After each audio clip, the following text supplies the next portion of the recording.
All right, welcome to the first edition of Law and a Cigar. Today we're going to talk about used car warranties and what you might want to consider from a legal perspective when you're getting those. So, first of all, the cigar that I'm smoking, you can see it's got quite a bit of ash. It's a big ash. Is a San Cristobal La Habana. So, this is a limited edition, purports to be a Cuban, and if you want to know more about that as to whether or not this box here is what this box is, that's a real Cuban box. If you want to know whether or not this is a real Cuban cigar, see my other video and we'll get into that whole the ins and outs of that. But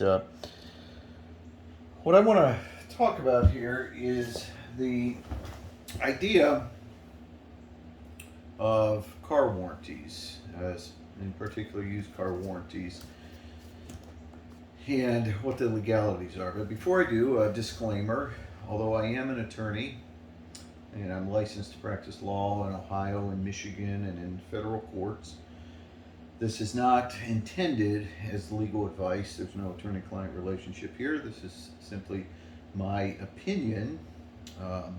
Again, not giving out specific legal advice, but my opinion based upon the facts that I'm being presented for educational purposes only. So,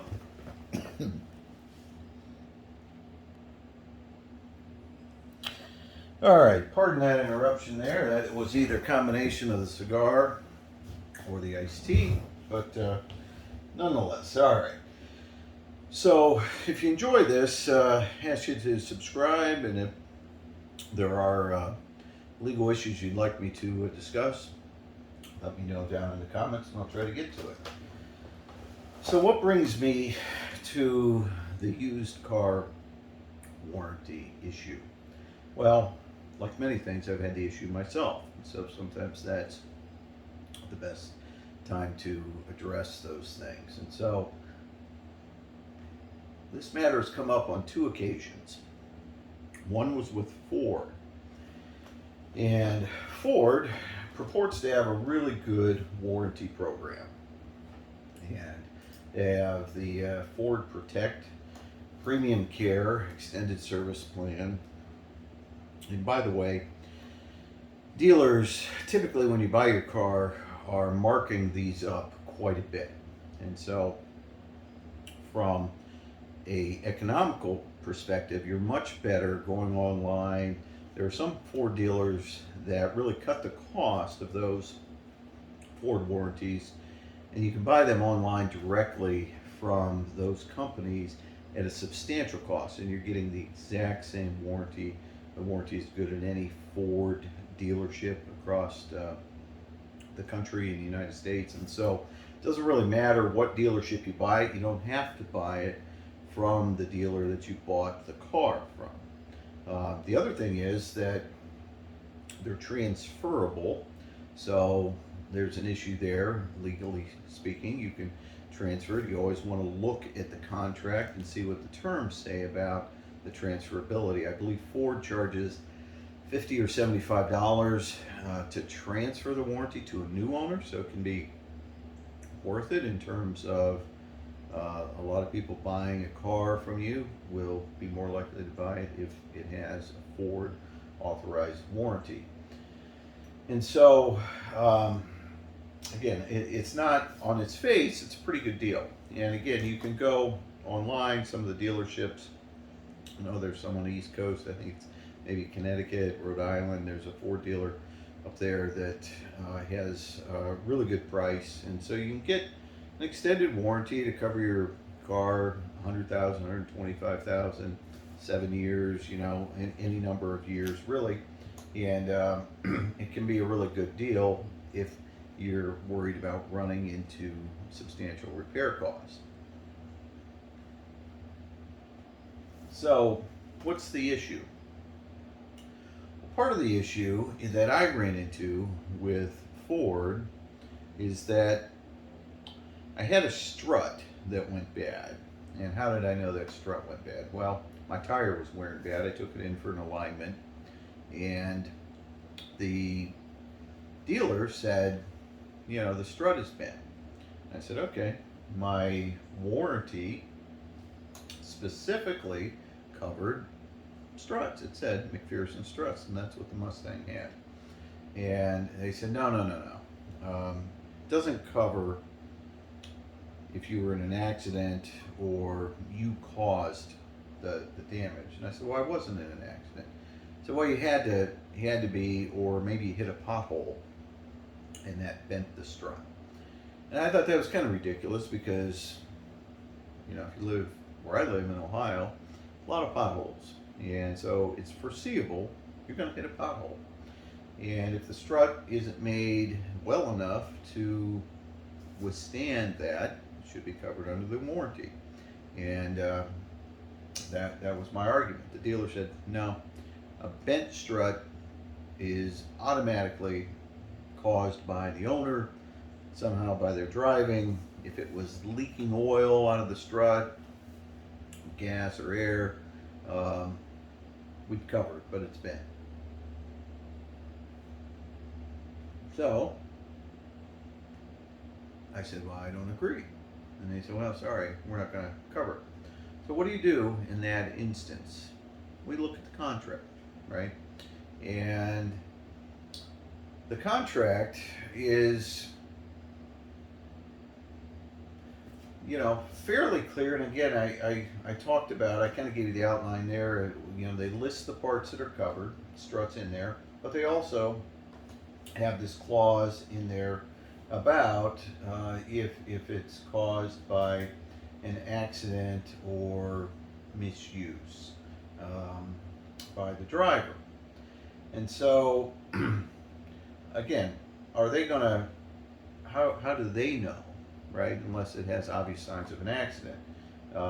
Specific covered items here, it says front suspension, McPherson struts. Seems like it'd be covered, right? It has some clauses in here that say if there is a dispute, what do we do about that?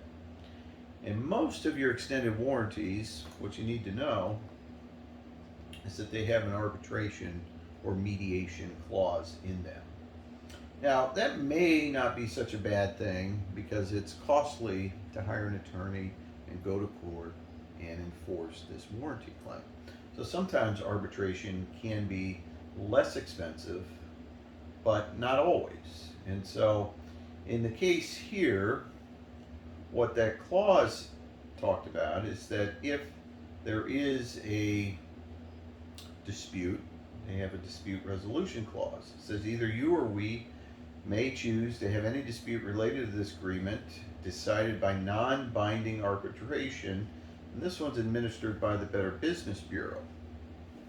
So even if I bring a claim, they can choose to keep it out of court and say, hey, by contract you have to go to arbitration. Now the good thing is that warranties, you're somewhat protected.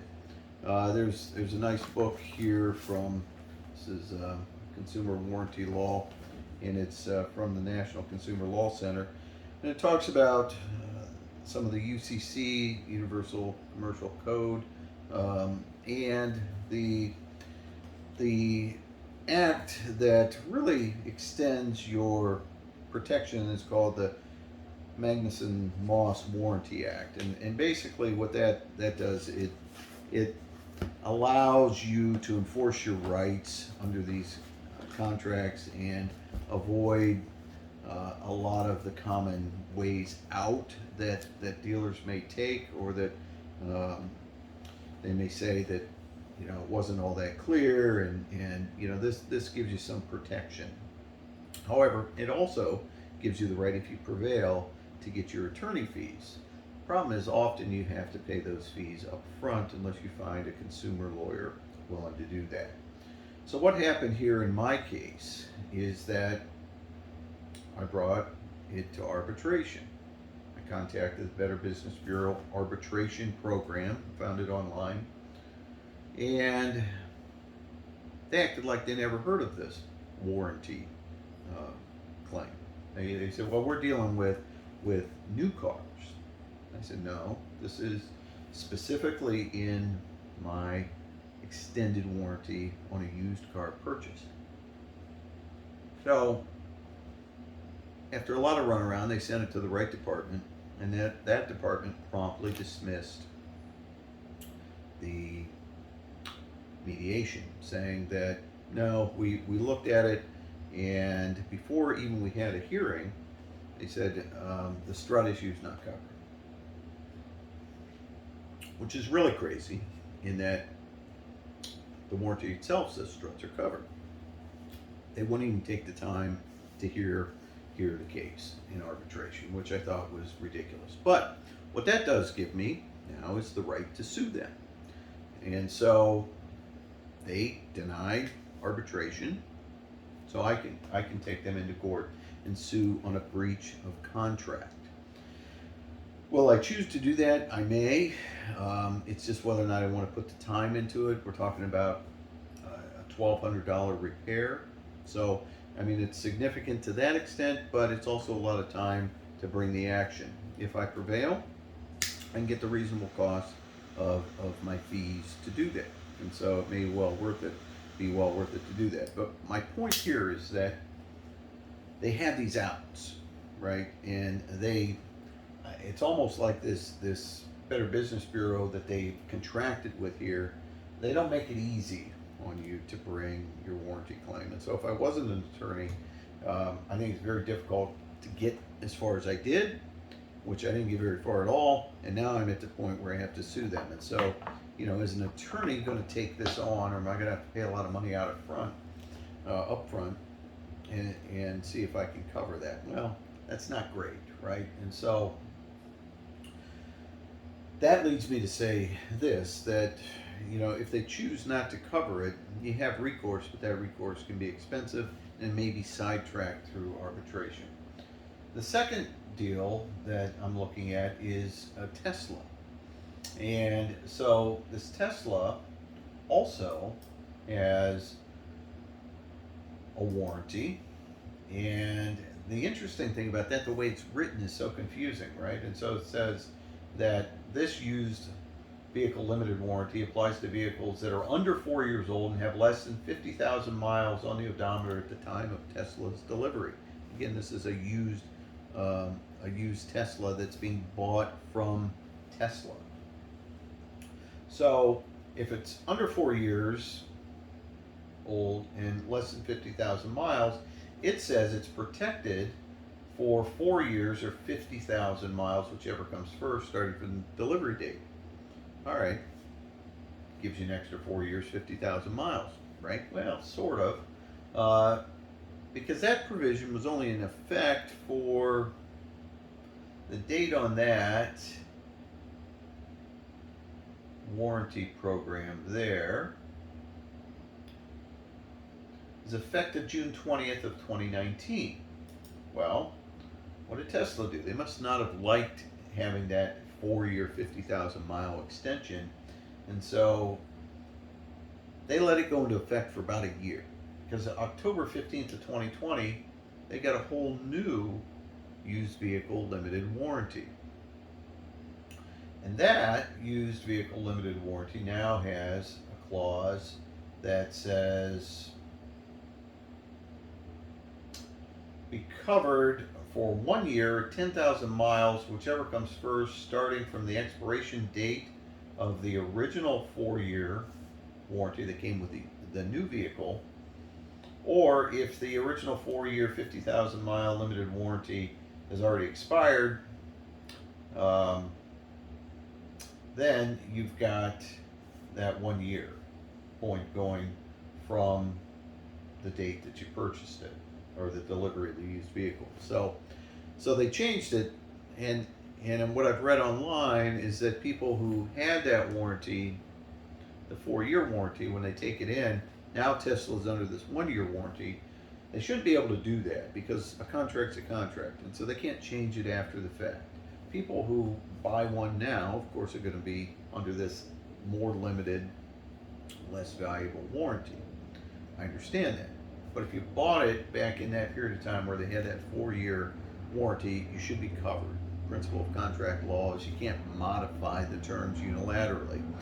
And, according to some of the disputes online, that's what's happened. However, my concern is that if I buy this vehicle from the guy that bought this Tesla within this period of time, that you have this additional 4 years, is it transferable?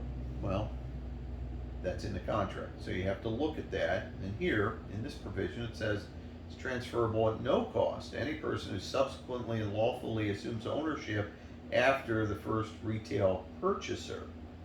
Okay?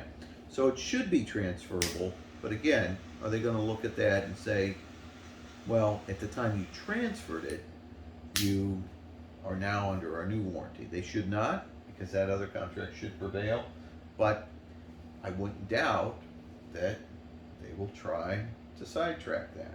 I don't know that yet. That remains to be seen. So what happens if they do? Well, here it is, this dispute resolution clause. And so they have a clause in here: any dispute, claim, or controversy related to this is subject to binding arbitration on an individual basis according to the terms of this agreement. All right. This here, again, binding arbitration goes through this National Center for Dispute Settlement. I haven't used those, but if they're anything like the Better Business Bureau dispute resolution, I think as the consumer you're going to have a hard time. Again, they threw mine out where clearly I had a claim. Would they throw this out here? Well, the dispute resolution, at least in Tesla, is free of charge, which is good, because sometimes you'll look in your contract and the dispute resolution, it goes through something called the American Arbitration Association, and that can be very expensive, sometimes thousands of dollars to initiate that, and very time consuming. So at least Tesla's credit, this one's free of charge, but if it doesn't get resolved there, it says that all disputes not resolved under that arbitration terms can go potentially, you may proceed directly to binding arbitration or small claims court under the terms of the vehicle order agreement.